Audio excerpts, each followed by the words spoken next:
المتسابق التالي اسمه حسين أحمد بن سهيل أحمد، وموضوعه غزة جرح الأمة الذي لا يندمل يوم حريتنا. فليتفضل. الحمد لله رب العالمين، والصلاة والسلام على خاتم المرسلين.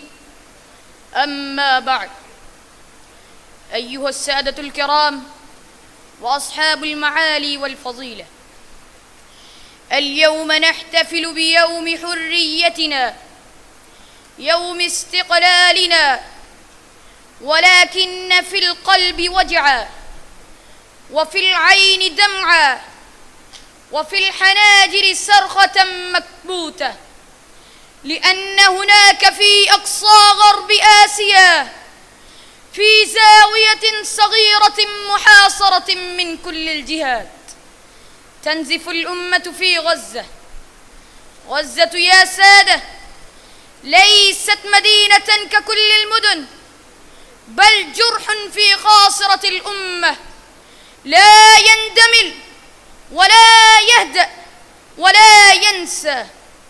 غزة أم سكلى، وطفل مذبح، وشهيد مبتسم، وأسير ثابت، وراية لا تنكسر. غزة اليوم تكتب للعالم ملحمة الفداء، تصرخ في وجه الجبناء: لسنا بحاجة إلى خطبكم، نريد فقط أن لا تخونوا.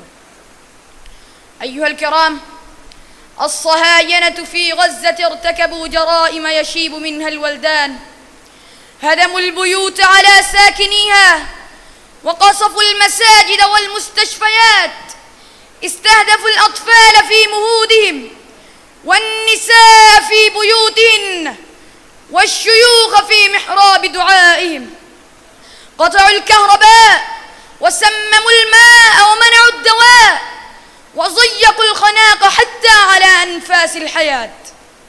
ثم يتحدث الغرب عن الإنسانية وعن العدالة الدولية، فأين كانت هذه العدالة حين احترقت أجساد الأطفال تحت القنابل الفسفورية؟